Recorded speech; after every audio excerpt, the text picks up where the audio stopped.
I never made it, but I know what it takes. I'm motivated by a mix of emotion. Got my statement, and I'm reading it slow so I can understand it fully. Appreciate my standing, go out of this world and right on time. Oh, never in my life have I seen the sky light up like this. I'm far away from Earth and I wanna know if you exist. Mission control, do you read me? Send me my coordinates lately. Mission control, am I drifting? Tell me to someone.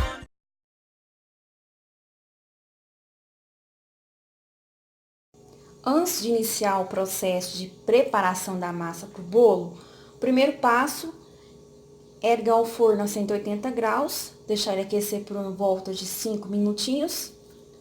Aí logo após eu vou pelo processo de untar a forma. Tamanho da forma, lembrando, fica ao seu critério. Nesse caso eu optei em utilizar um pirex, porque ele é fundo, né? E facilita muito o procedimento de crescimento e desenvolvimento da massa. Tem que tomar cuidado para não passar a manteiga com muito excesso. Se você passar em muito excesso, o que acontece? Na hora de assar a massa, ela vai formar uma crosta e vai queimar. E vai prejudicar o seu crescimento do bolo. Então, para isso, você precisa untar com manteiga homogeneamente, ó. E fique bem espalhado. Aí, logo após, acrescente a farinha de trigo. Pirex untado com margarina e polvilhado com farinha de trigo. Agora, eu deixo ele reservado e vamos para a introdução dos ingredientes utilizados. Vamos para a introdução dos ingredientes fundamentais para o preparo do nosso bolo. Aqui eu tenho 4 ovos em temperatura ambiente, tanto a clara como a gema juntas. Eu recomendo vocês quebrar separadamente esses ovos para não correr o risco de ter um estragado e danificar os demais. Uma xícara de 200 ml de açúcar cristal, meio copo de leite integral, 2 xícaras contendo 200 ml de farinha de trigo tradicional sem fermento, um fermento em pó, a marca de sua preferência, uma colher cheia. Geralmente eu uso a tampa, que é a mesma coisa da medida da colher de chá. Uma colher e uma peneira para peneirar a nossa farinha de trigo. Já para a nossa calda, eu vou precisar de um vidro de leite de coco, uma caixinha de leite condensado e 100 gramas de coco ralado, umedecido, ou conhecido coco em flocos.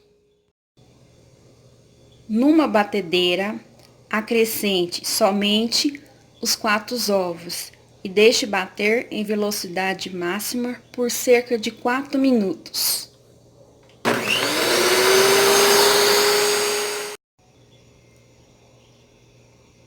Quando ficar uma massa esbranquiçada, acrescente o açúcar e deixe bater por mais 5 minutos. Após batido na batedeira por cerca de 10 minutos, nossa massa dobra de tamanho e fica a textura de um pão de ló. Antes que eu me esqueça, um pequeno detalhe: acrescente 1 colher de margarina.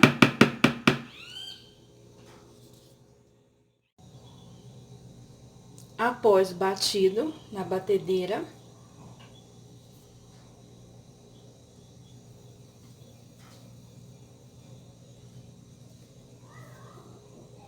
Iremos acrescentar 1,5 copo de leite sobre a nossa massa.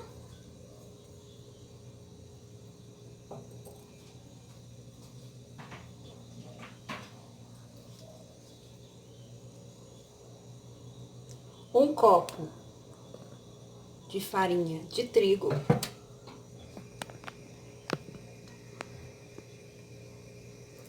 Nós vamos polvilhar. Aliás, peneirar, né, gente?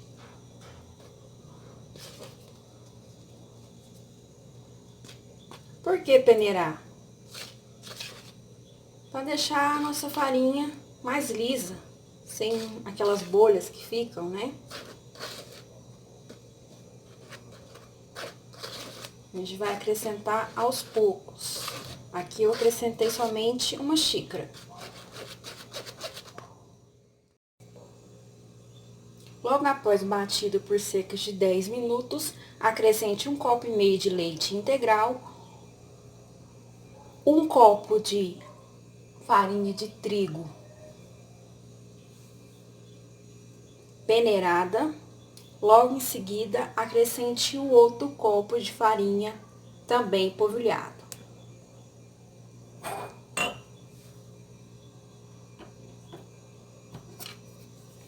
Utilize a colher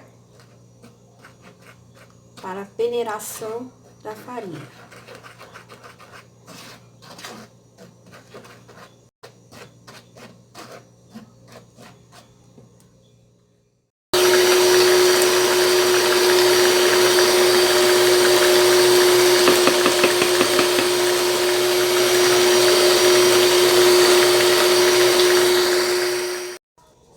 Após ser batido novamente na batedeira por cerca de 2 minutos, para ser feito a mistura da farinha de trigo juntamente com leite.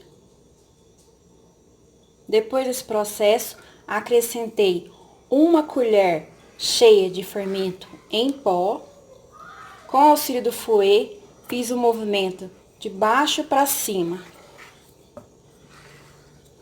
Sempre fazendo esse processo para que o fermento ele agregue a massa e inicie o processo de fermentação por completo.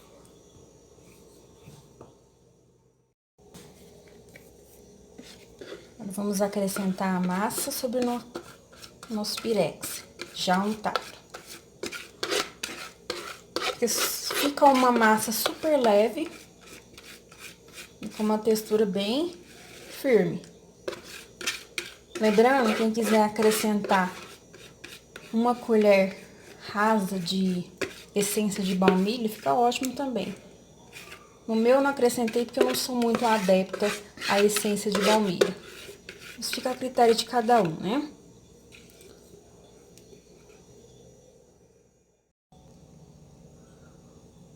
Ó, procure deixar a massa bem uniforme no pirex ou na forma.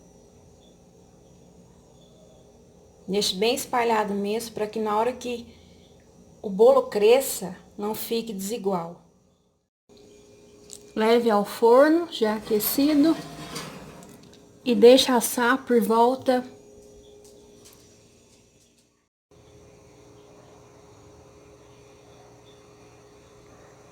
após 45 minutos assado no forno. Veja o resultado do nosso bolo. Uma massa macia, a textura de um pão de ló. Soltou facilmente do pirex. Por isso que é importante untar a forma adequadamente, para que não corra risco de assar superficialmente e ficar cru por dentro. Ah, se vocês soubessem, se eu tivesse a noção do tanto que essa cozinha tá um cheiro tão bom, mas tão bom. E esse bolo que dá dando água na boca. Bolo caseiro, feito em casa, faz toda a diferença. Até o sabor muda, a textura é diferente. Com o bolo quente e o auxílio de um garfo, a gente vai perfurar todo o bolo para que na hora que a gente coloque a calda, ela penetre no bolo e fique um bolo bem molhadinho e cremoso.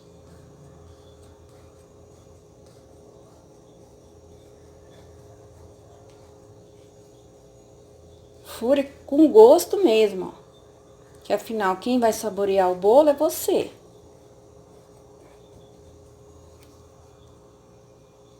Logo depois, iremos acrescentar a calda. Corte o bolo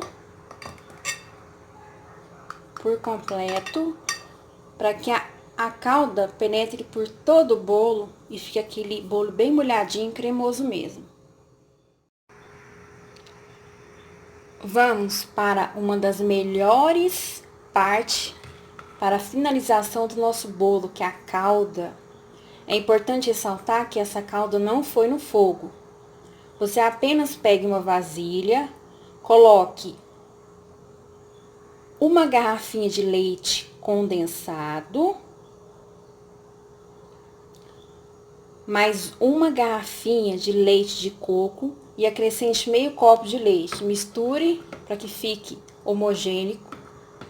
Com o bolo já quente, você fura com o talher que estiver disponível à sua mão. Corte o bolo por completo.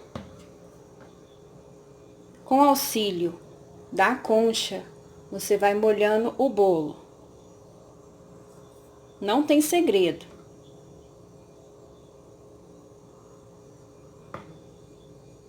Molhe ele bem, ó, vai ficar bem cremosinho. E espalhe a calda por completo.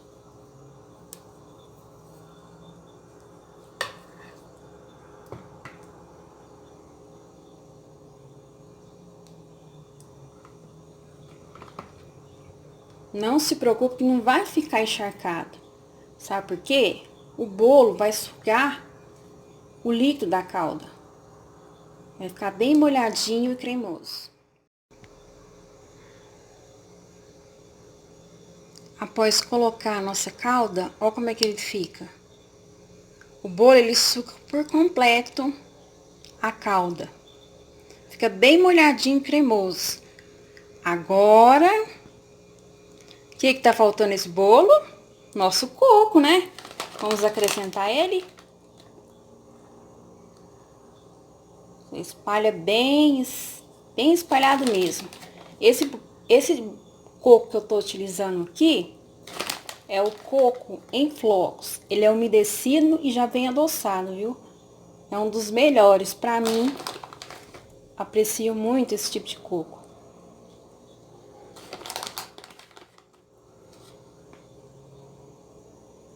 Agora você espalha todinho pelo bolo.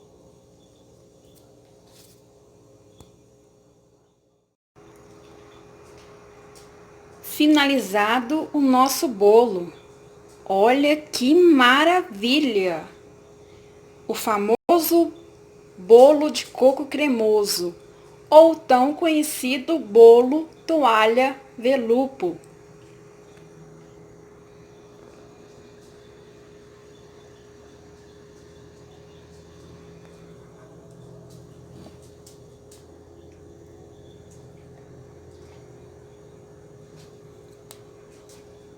Aproximar a câmera para aguçar o paladar de vocês.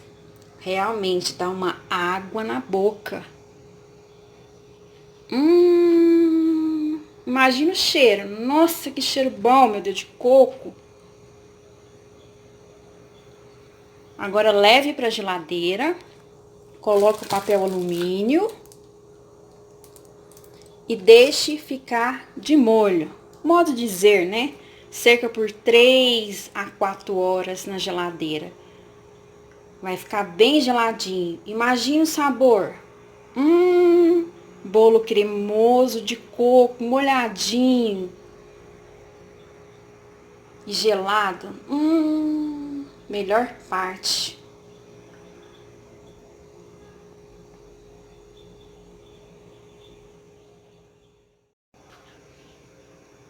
Resultado final.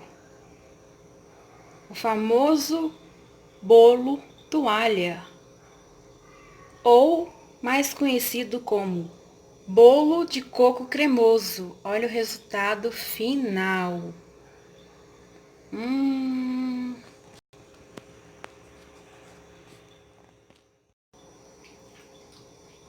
O famoso bolo toalha, ou mais conhecido como bolo coco cremoso. 4 horas na geladeira, ficou geladinho, cremoso e saboroso. Olha que lindo!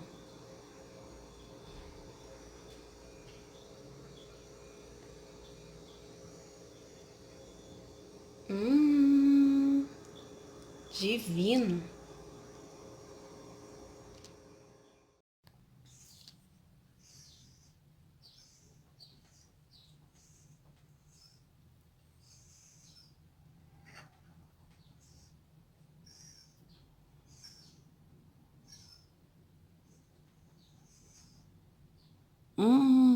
Primeiro pedaço. Olha, bem molhadinho, cremoso. Ah, vou pedir licença para vocês que eu vou provar essa delícia. Deu água na boca.